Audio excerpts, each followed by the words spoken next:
The Tarrant County Master Gardener Association has partnered with the Tarrant Regional Water District to encourage water conservation. TRWD maintains 4 area lakes and pipelines needed to provide surface water to local water treatment plants so they can clean that water to meet drinking standards for our communities.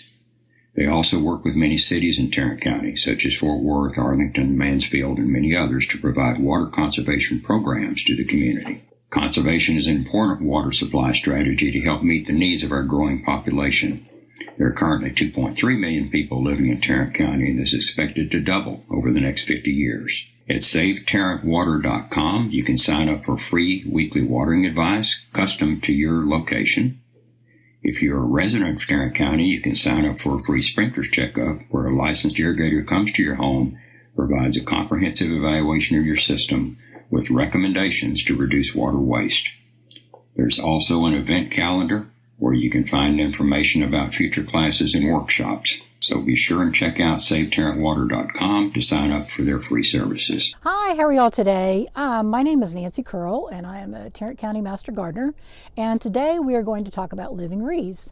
And we would actually like to show you 3 different frames that you could use to make a living wreath for your very own. So some of the wreaths, the frames that you can use are open frames where you would fill them with sphagnum moss and then wrap them with fishing line. Sometimes you can buy frames that are completely stuffed or pre-stuffed, and then you just have to soak them, and then you'll be able to plant materials within those as well. Or you can come across some deep frames like these where you can plant them on top, or you could turn it over and take the back off of it and plant it that direction. And we're going to show you how to do each of those. So the frames that we use, I personally have not been able to find them locally, but we have found them online, and the company that has been most consistent for us is called topiaryartworks.com. We don't get any kickback from them, but they're a really good company.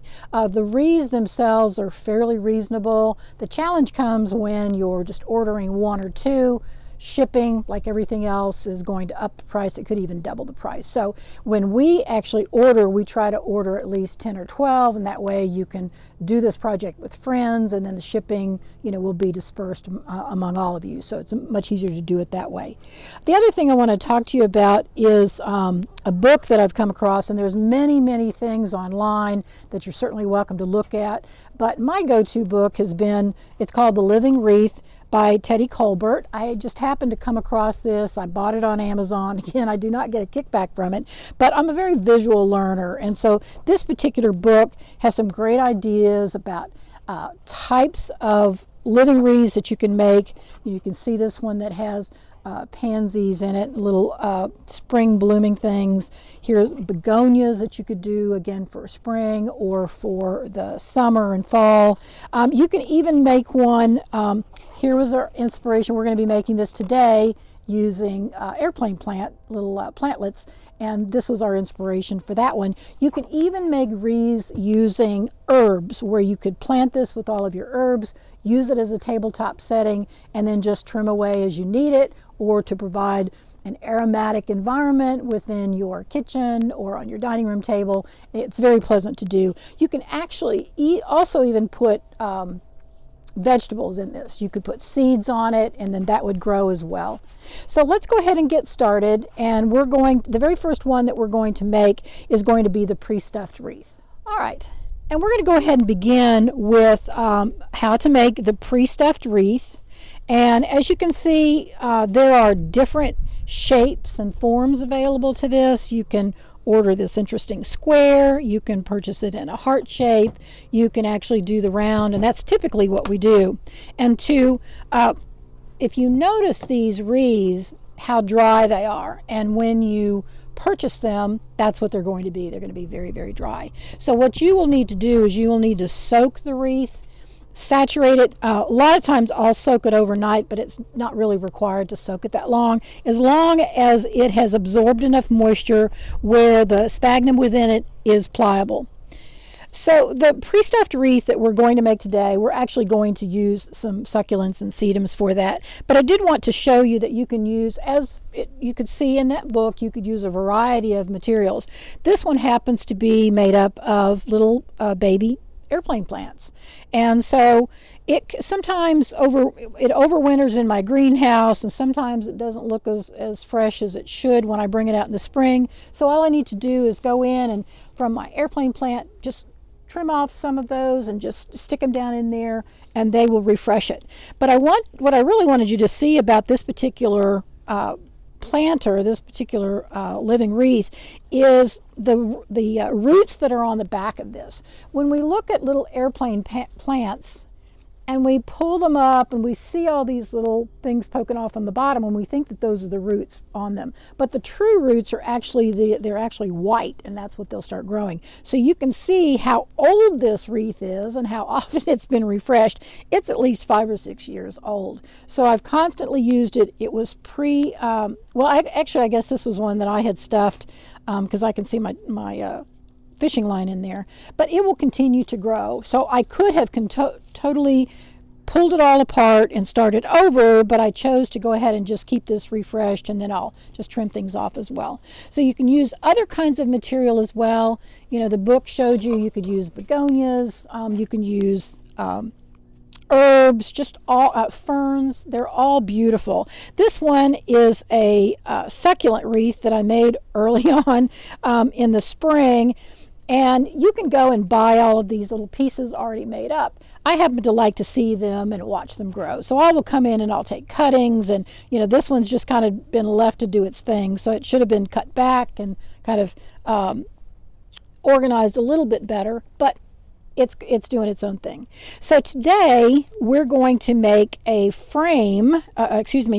square frame living wreath, and this is pre-stuffed from that particular company, or if you can buy them anywhere. And I have soaked this, but the idea is the same thing, where sphagnum has been stuffed into this metal frame, and then it's wrapped with fishing line, and then you're going to be able to make things grow on this.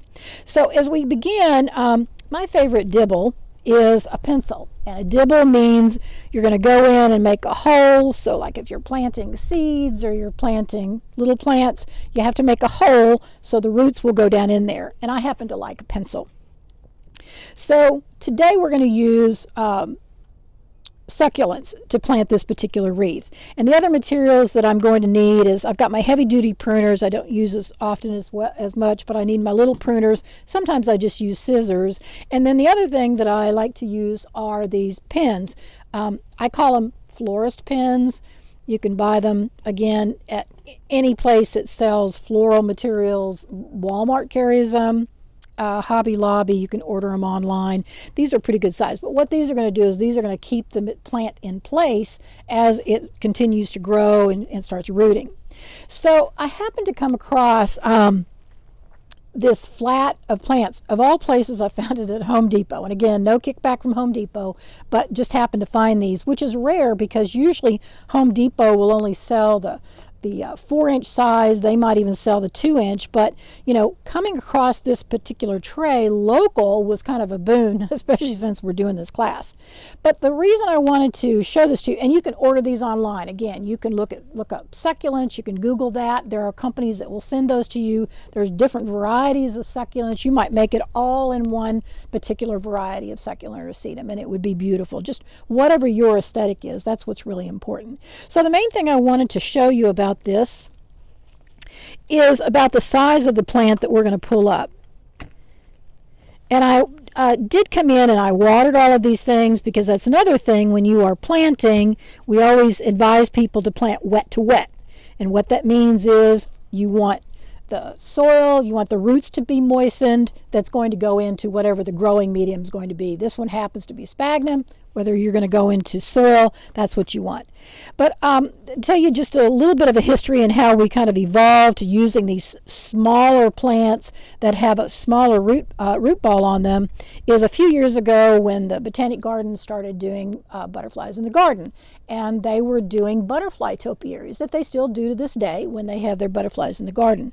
But when they initially started those butterfly topiaries, they were using 4-inch size plants. Now, if you think about it, if any of you have ever seen those topiaries, they're huge. The frame, the big wire frames on them are big. You know, you can stuff those down in there. But what they found out was that not all of the plants were really successful. As you're taking those big 4-inch plants and then you're having to tear off part of the root ball to stuff those down into the growing medium, you know, it just took them a lot longer, you know, to come back from that shock and start growing. So what they discovered after that initial year was that if they started growing those their own, or if they could get them where they were using smaller root balls, so they were using, you know, like seed flats or, you know, 1/4 inch, you know, so the root ball themselves would be a lot smaller. The plants, they were having greater success with those topiaries after they started doing that. So just consider that when you're getting ready to plant your very own. So depending on what plant material you have, this doesn't want to come apart very much, what kind of plant material you have, you may want to think about the aesthetics of your living wreath. So if you have a circle wreath, you may want to put them, you know, like in 3 points. Start there, and then you're going to fill out from all of that. This one I'm doing a frame, so therefore I'm more than likely I'm going to start in the middle of each of these long pieces of the square, and then I'm going to plant out from there.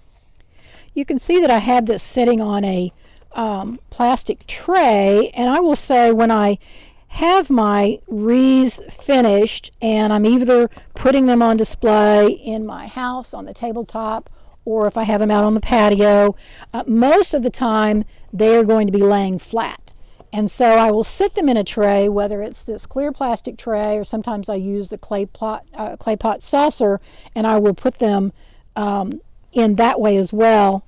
They will, that way I can water them from the bottom up. I'm kind of tearing that. Where's my little fork that I need?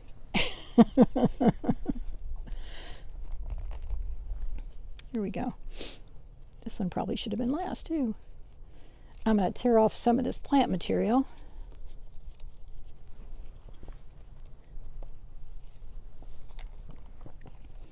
These can be hung on the patio, and I think we're going to probably show you some pictures of how I do hang them back on the patio. You'll have to keep them moist. If you don't, they will probably, you know, succulents and sedums don't take a lot of water, but they take some water, so you can't totally ignore them. All right, so I want those to stay in place, so I'm going to come in and use these pins just to stabilize them, keep them from running away. I think I'm going to take that out and come back in with the same plant. Boy, these just have gone everywhere.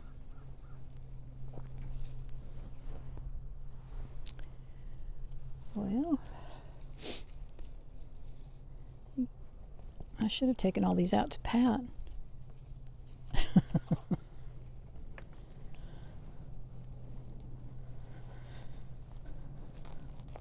Hopefully we'll do some music or something when I have when we have a dead zone. I live with talking. I'm sorry? I live with talking like. Oh, if it's yeah. Okay, we're going to stabilize that one.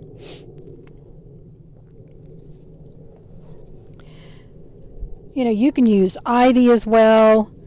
There's just such a plethora of plant material that would work really well in a living wreath. You know, you may have some things in your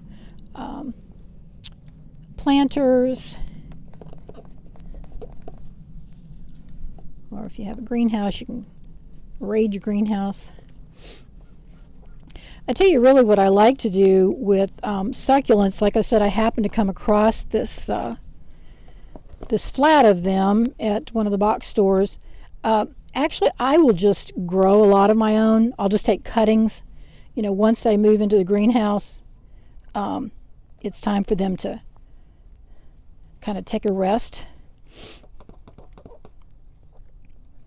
And you can just take cuttings and they grow very, very easily. You know, succulents, you can almost any part of a succulent will grow. You just have to take the piece off of it. Usually it's best once you cut the piece off to let the tip of it harden up, and then you can just either lay that on top of the soil or your planting medium, or you can stick it right down into the soil.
So another plant material that you can use that I've had experience with is mondo grass.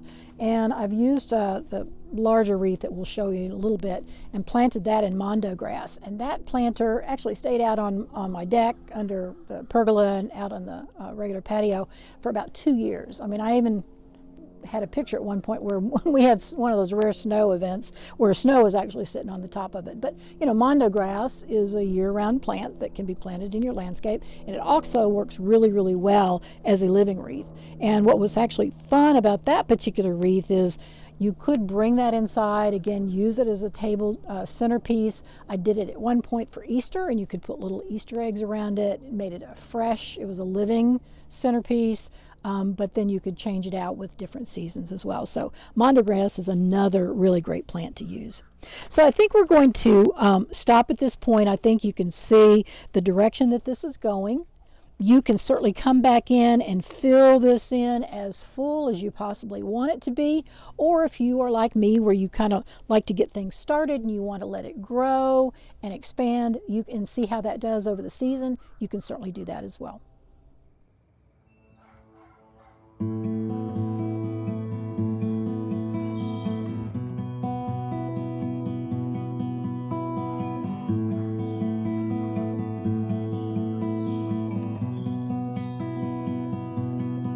The next kind of living wreath that we're going to show you is where you're using an open frame. And this is one, it would come just like this, and again it has a hanger on the back.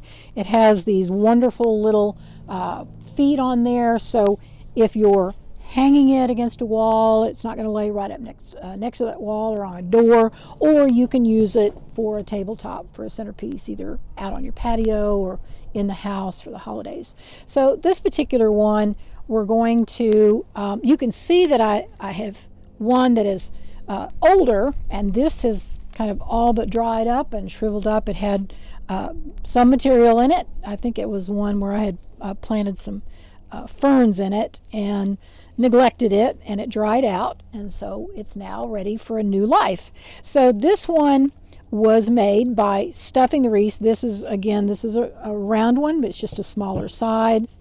Had sphagnum moss that you would come in and make sure that you soak it really good so it absorbs moisture, and then when you get ready to stuff the wreath, you're going to actually squeeze all of this out. And you might notice that I'm wearing gloves doing this, and can't say that I always wear gloves when I'm gardening, but when I'm using sphagnum moss, materials like that, I do like to use gloves. Sometimes there's different kinds of things that are within that sphagnum that I may or may not want on my hands. I may have a little cut or something like that. So it's just going to be for my safety that I go ahead and use gloves as well. And I would say that when this material is really dry, you might want to put this in a container outside. You might even want to wear a mask when you're doing it. It just has a lot of fine material within it, but you want to let it soak probably for a couple of hours at least. And then when you get ready to use it, you're going to have to squeeze it out really, really tight as you get ready to push that back in. Once it's pushed into here, then we're going to keep it within that frame you can use either fishing line. You can see this one already has some in there, or you can use this stiffer wire. Some people call it a paddle wire or a florist wire. You can certainly use that as well. We're going to actually make the airplane plant. To plant this particular living wreath, I try to get similar sizes. You can see that these right here are not too large and they're not too small either. And what I'm going to do is just going to take these little stems off of them. So I have just the plants themselves. And again, as we talked about, you look at the back of this and you think, oh, the roots are already going. Well, they're starting just a little bit, but when it gets true roots, it's going to be those white roots that come out. And I have done this different ways. In the past, I've come in and I've rooted them like in little baby jars, so those great, beautiful, long white roots are already ready to go when I get ready to put it in the living wreath. And sometimes, actually most of the time, I just cut them off with a mother plant and stick them down in there. So I'm going to start looking for some of these so we can plant our wreath. And I want to bring to your attention one other little topiary that I have underneath this hanging basket. This was a metal orb that I bought from Hobby Lobby. It was just for home decoration, and I thought that would make a really cool topiary. So again, I brought it home, and what did I do? But I stuffed it with sphagnum moss, and then I decided to stuff it with all of these airplane plants and hung it right below the mother plant. This little orb thing, this is about 3 years old, and again, I just kind of freshen it up each season, and it seems to be enjoying its life. All right, so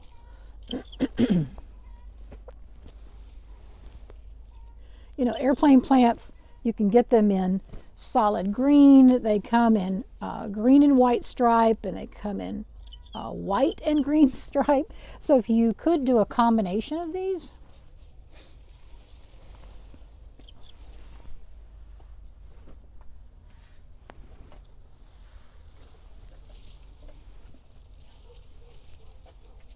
Yeah, so there's some that are a little bit longer. I could use those and just cut those back. I may still do it if I need some to fill it.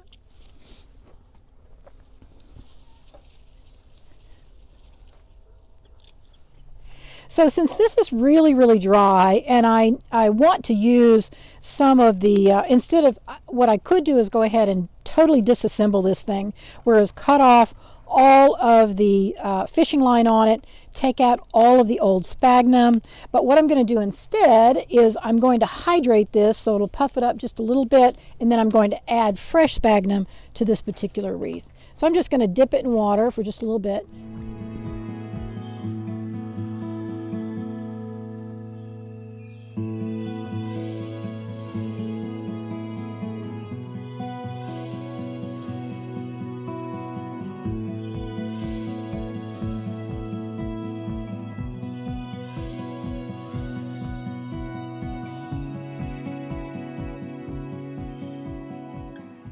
Okay, so I have hydrated this one, which has added some more moisture into this. I've got some, I'm probably going to tie this off here. One thing that sometimes does happen is sometimes the fishing line or the wire that you're using, sometimes it will loosen, and so some of the material will fall out. But again, all you need to do is get some more fishing line and just rewrap it again. So you can see it's hydrated some, not fully. So what we're going to do is Try not to make too big of a mess.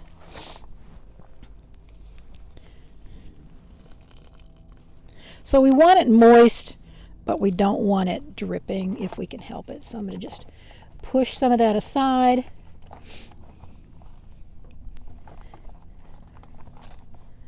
Add some fresh. So you can tell this is how the same process would happen if you were using one from the very beginning. You would just start stuffing this. And sphagnum moss, you can purchase this really anywhere. Any of the garden centers have it. The box stores have it. And we use long strand sphagnum moss. The shorter is not really going to work very well because it'll slip out of the frame, and even if you try to wrap it, it's going to slip out.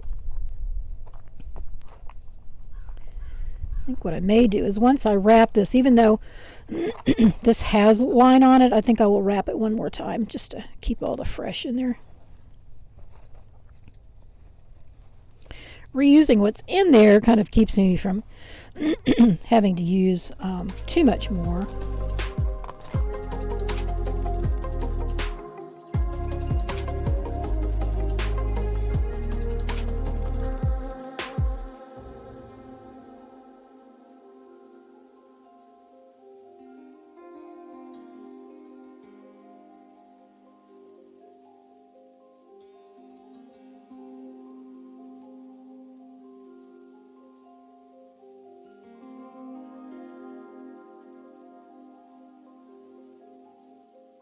Okay, and I could continue stuffing this, but I think we've got some nice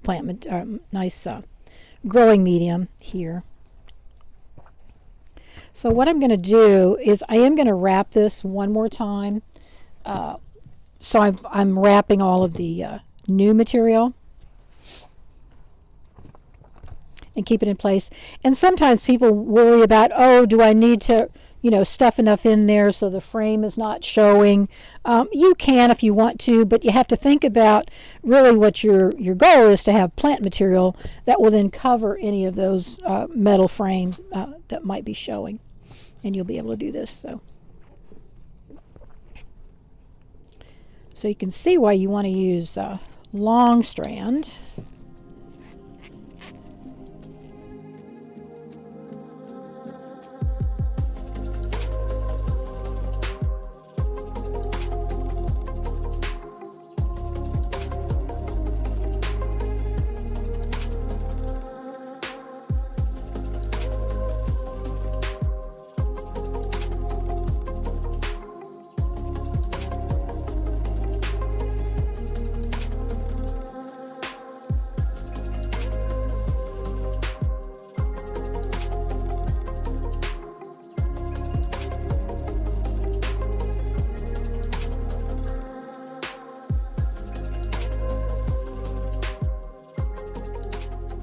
And I would pull it as tight as you possibly can as you go. You want the growing medium to stay in there.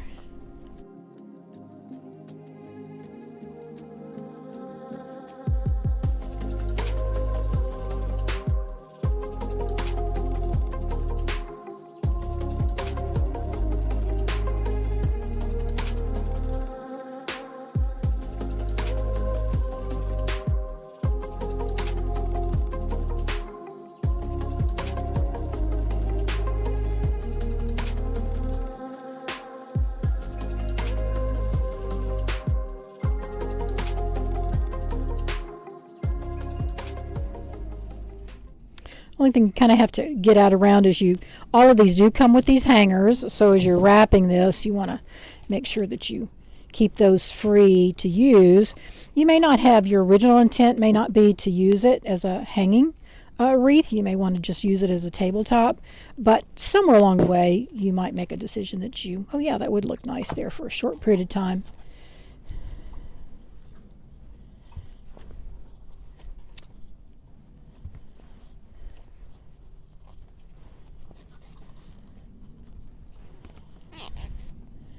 Okay. All right, we're pretty close, so we'll just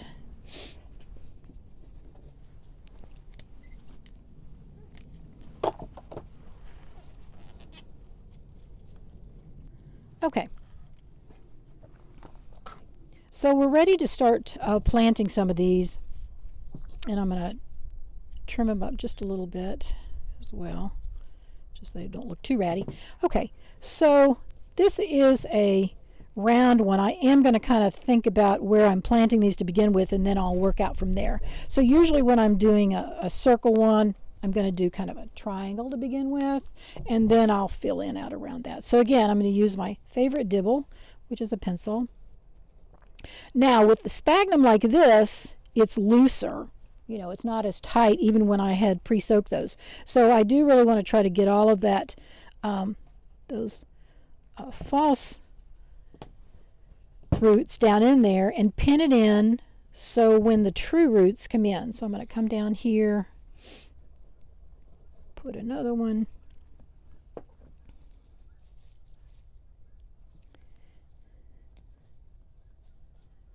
And if the sphagnum appears to be too loose, you can always come back in and put some more fishing line on there. I usually wrap mine before I put the plants in there. Some people like to wrap, they like to go ahead and put their plants in and then wrap it. My personal preference is to go ahead and wrap it first. And again, how many you put in is totally up to you. You can totally fill this thing, or you can just do a few. You know, you might want to make this an Advent wreath or something, and you come in and put candles around it, so therefore you don't want it too full, but it's personal choice.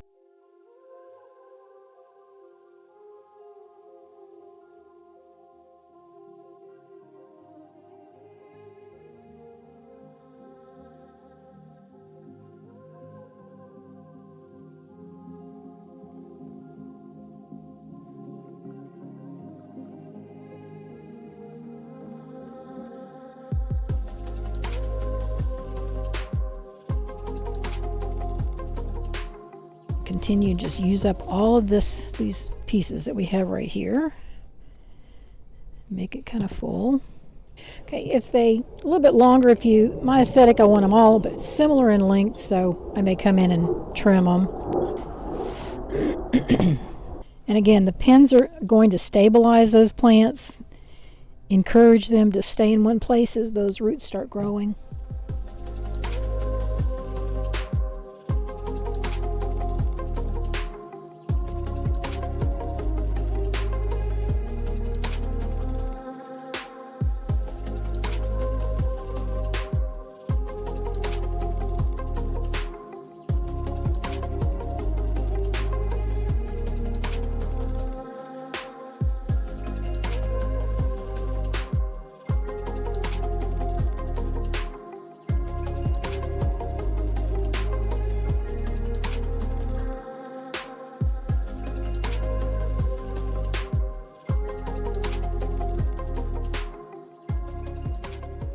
So I think we are about ready to stop. So I think you certainly understand the process on how to make a living wreath using an open frame that you can stuff yourself with long strand sphagnum.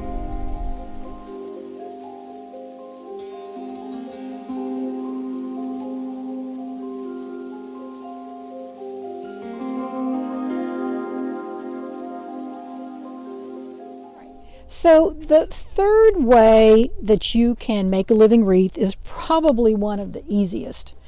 This particular frame also came from that site, topiaryartworks.com, and it actually comes just like this.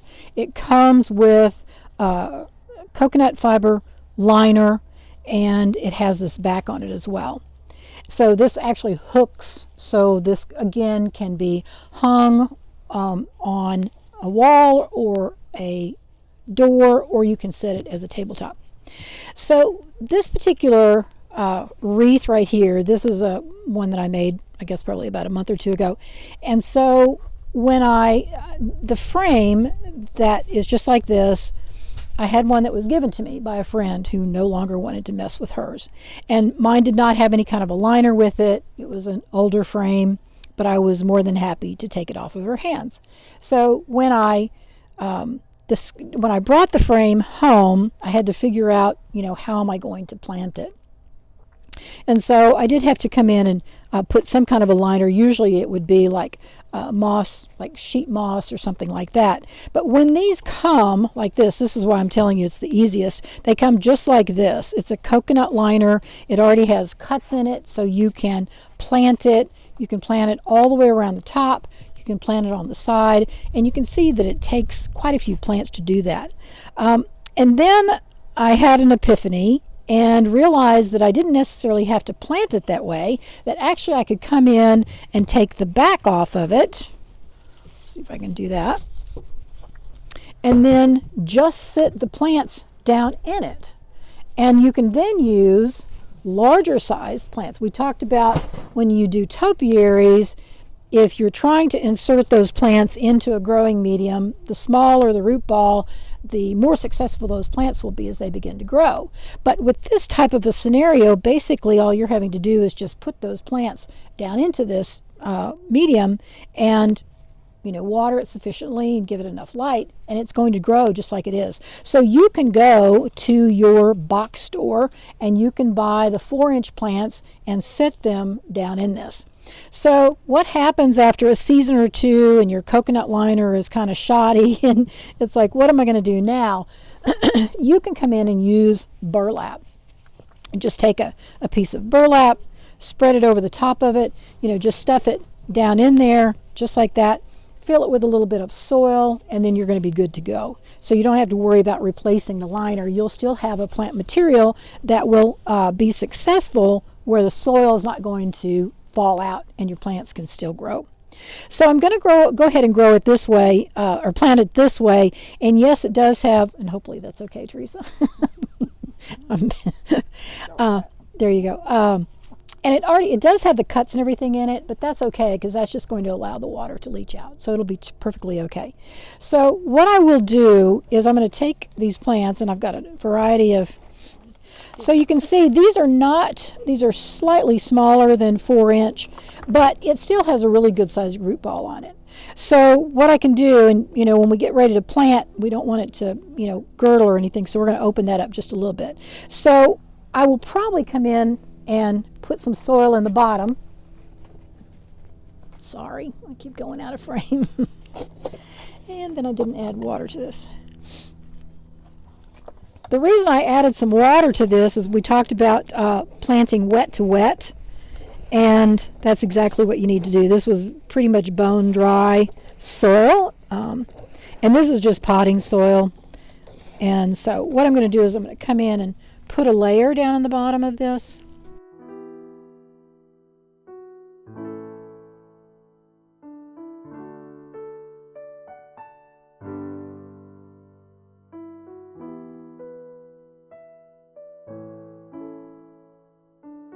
So I've got a layer of soil down at the bottom. So what I'm going to do is just take these plants. I'm going to open up the root ball just a little bit, and they can just sit right down in there as I get ready to place these.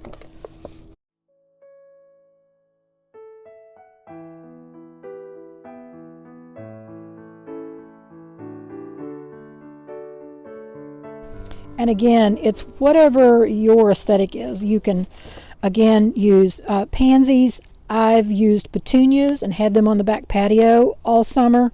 They do really, really well.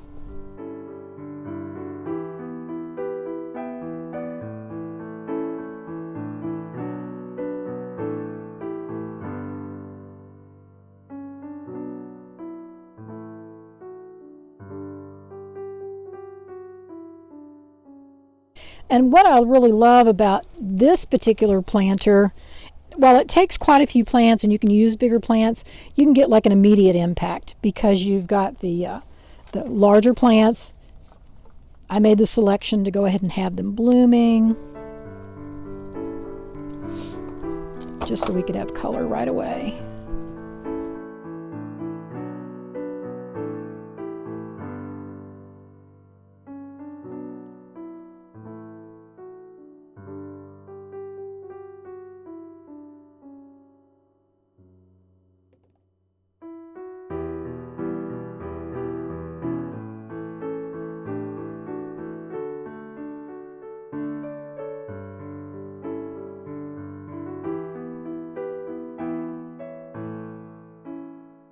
So I do have a little bit of soil, so I'm going to come in and fill in around here. Now, isn't that lovely? It's like immediate gratification. Beauty already. The beauty already. And this is something that you can do. Like I said, you can order these frames. It could be from the company I told you. You might be able to find a local source. I've not had any luck finding them locally, but if you do, let me know. But these frames can be used over and over again, and having this coconut liner, gives it a nice aesthetic. If you didn't have the liner, you could actually also come back in with sheet moss and fill it in with sheet moss as well, and give it a little bit more finished look as well. So those are 3 very, very simple living wreaths that you too can do. And we're going to show you one more that we have learned how to make over the years. Not necessarily the pattern on how to make it, but we'll give an explanation for that in just a minute.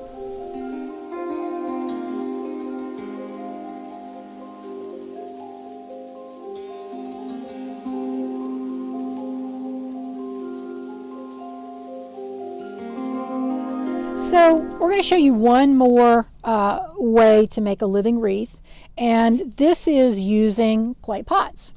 We found this idea probably about 5 or 6 years ago, and all that you need for this is a grapevine wreath and some clay pots. And the first one that I made was huge. It was about 16 or 20 inches across, and I decided to go in and use up all of my old clay pots, about 4-inch pots. Well, if you think about 4-inch pots and about 16 to 20-inch size wreath, that puppy became really, really heavy. But the good news is that I was able to hang it on my back patio. I was able to put living plants in there and kept that alive probably for about 2 years. The problem was I couldn't really move it. I would have to tend to it where it was and make sure it had a little bit of water in it and all of that. But the plants did reasonably well.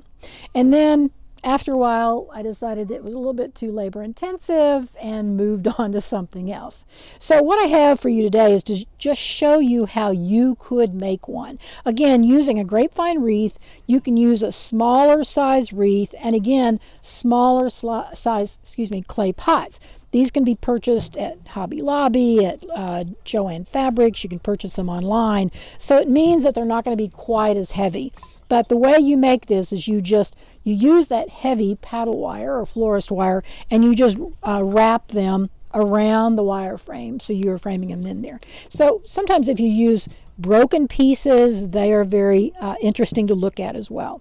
So the one that I keep, it doesn't want to let go, is this little clay pot frame wreath as well. And so as you can see, it has plants in it. They're kind of different size pots, and hopefully it is aesthetically pleasing. And some of them are even a little bit broken or cracked, but to me that kind of lends charms to it. Now the interesting thing about this one is that these particular plants are not real. These are artificial succulents, so don't tell my Master Gardener friends because they'll boot me out. But it works really well when you just need some decoration, or like I use this for demo purposes, and when I travel I take it with me. So this is something that you can do, but again, it could hold actual living plants. So it just depends on how much time and talent that you have to put that together. But this is another really simple idea that you can do at home. We hope that you've enjoyed some of these ideas, and hopefully you've been inspired to make your own living wreath. Have a good day.